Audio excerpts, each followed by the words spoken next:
अस्सलाम वालेकुम नाजरीन, आप कैसे हैं। राब्ता इजी फूड आज के इस रेसिपी में आपको ये बताएगा कि आप कमर्शियल लेवल पे आप सीख कबाब का कारोबार, आप कोफ्तों का कारोबार, आप समोसे वगैरह बना के फ्रोज़न चीज़ें आप किस तरीके से बड़े बड़े शॉपिंग मॉल पे, बड़ी बड़ी अच्छे अच्छे स्टोरों पे आप किस तरीके से उनको सेल कर सकते हैं। तकरीबन तकरीबन आप एक दिन का 10 से 15 हज़ार रुपये कैसे कमा सकते हैं।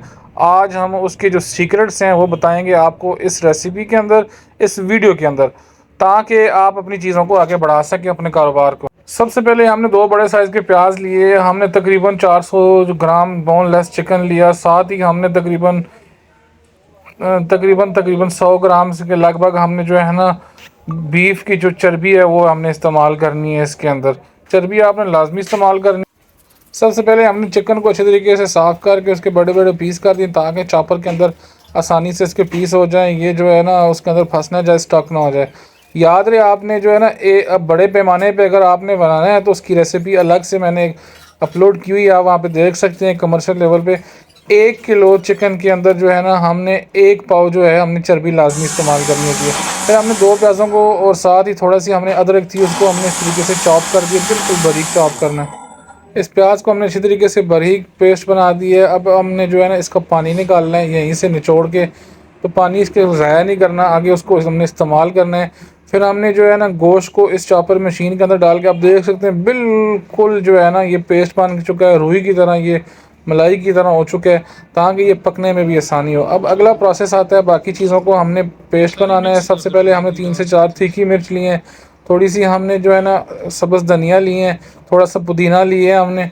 फिर उसके बाद तकरीबन 8 से 9 जवे जो है ना हमने लहसुन की इस्तेमाल करनी है। इसके अंदर सारी चीज़ें आपने एक ही चॉपर के अंदर डाल के उनको भी बारीक सा अपने पेस्ट बना देना है। याद रहे कि ऐसी कोई भी चीज़ आपने नहीं छोड़नी जो बड़े साइज़ की हो, जो मुंह में आती रहे बाद में। आपने मुकम्मल तौर पे हर चीज़ को बारीक सा चॉप करना है। मुंह में आने का भी वजह नहीं होगी, लेकिन जब आप उसको जैसे ही निकालेंगे बाहर तो पूरा सीख कबाब आपका टूट जाएगा। यहाँ पे हमने जो आसानी से इसका पानी जो निकल सकता है उसको निकाल के इसके अंदर शामिल करना है। याद रहे पानी वाली कोई चीज़ इसके अंदर इस्तेमाल ना करें, ताकि ये आसानी से जो है ना बाउंड हो सके। जितने गीली होगी तो ये हाथों से चिपकेगा और बनेगा नहीं। उसके बाद हमने दरदरी से पिसी हुई सब्ज़ खुशक धनिया, फिर हमने 1 टेबल स्पून हमने जो है ना इसके अंदर लाल कुटी हुई मिर्च शामिल की, और साथ ही हमने 3 से 4 जो फ्रेश नींबू हैं उनका हमने इसके अंदर जूस शामिल करना है इसके अंदर निकाल के। या कोशिश करें कि इसके जो बीज हैं वो इसके अंदर ना जाए, इस तरीके से बीज पहले निकाल के आपने निचोड़ दें, क्योंकि हमें इसको लंबे अरसे के लिए स्टोर करना होता है हमने। तो ये इस बीज की वजह से सारा ये कड़वा हो जाएगा बाद में और ख़राब होने का भी खदशा होता है। लिहाजा हमने अच्छे तरीके से इसका फ्रेश लेमन इसके अंदर सारे तकरीबन 3 से 4 इसके अंदर हमने निचोड़ दिए हैं। ये फ्रेश लेमन जो है ना, जो इसके अंदर हमने फ़ैट शामिल की है उसके साथ मिलके इंतहाई खूबसूरत सफ़र हमारे सामने लेके आएगी जब जब हम इसको चबाएंगे। उसके बाद हमने 1 टेबल स्पून इसके अंदर हमने जो है नमक शामिल कर देना है। नमक आप कम ज़्यादा भी कर सकते हैं, कोशिश करें आप नमक कम ही रखें। बाद में आप इनको सालन में बनाएं या वैसे भी आप खाएं तो आपका आसानी है। फिर उसके बाद हमने जो भुने हुए चने होते हैं उनमें से सफ़ेद चने हमने निकाले हैं। उनको निकालने के बाद हमने जो है ना उनको अच्छे तरीके से थोड़ी देर के लिए हमने फ्राई किया। फ्राई करने के बाद हमने उनका बारीक पाउडर बना के वो इसमें शामिल किया। उसको शामिल करने का मकसद ये होता है कि जो सीख कबाब के अंदर जूसीपन होता है, जो बिल्कुल फ्लफ़ी सा हो जाता है, वो उन्हीं चनों की वजह से होता है, और थोड़ा सा वो ना फूल भी जाते हैं उसकी मदद से। जब हमारा मसाला ये अच्छी तरीके से मिक्स हो जाए तो हमने एक कोयले को इस तरीके से गर्म करके किसी बर्तन के ऊपर रख के उसको हमने जो है ना इसको थोड़ी देर के लिए इसके ऊपर ऑयल डालना है, और मुकम्मल फुल कुछ देर के लिए वैसे भी इसको हमने मैरिनेशन के लिए रखना है।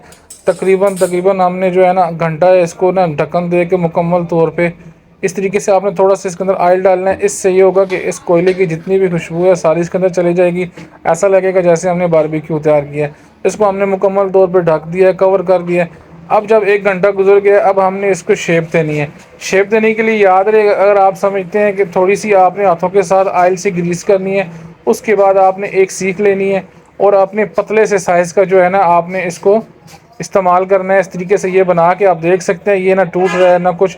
साइज़ आप छोटा बड़ा अपने हिसाब से भी रख सकते हैं, लेकिन जो है ना मार्केट के हिसाब से आप नॉर्मल जो मार्केट में साइज़ होता है कोशिश करें आप उतना ही बना दें, ताकि वो एक मार्केट के अंदर चलने वाली आसानी से बना हुआ एक लोगों का माइंड होता है, उस हिसाब से आप कम बनाएंगे तो लोग कहेंगे कि आपने साइज़ में कम रखा हुआ है। अगर आप ज़्यादा बना देंगे तो बोलेंगे कि पता नहीं इसमें क्या मसला है। लिहाजा आप जितना साइज़ मार्केट में सीख कबाब का मिल रहा है उसी साइज़ के हिसाब से आप जो इसको बनाएं। अब हमने तकरीबन 400 ग्राम जो हमारे पास चिकन, बोनलेस चिकन था, उसमें से हमने ये 16 से 18 सीख कबाब बनाए और 8 से 10 हमने उसके कोफ्ते की शक्ल दे दी है।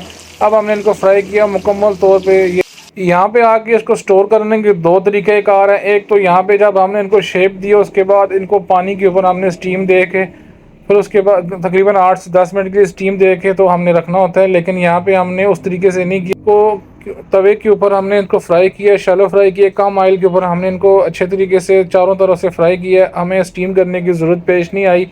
वो लोग पेश उनको ज़रूरत आती है जिनका कीमा बड़े साइज़ का होता है। उम्मीद करता हूँ आपको ये रेसिपी पसंद आई होगी। बहुत बहुत शुक्रिया।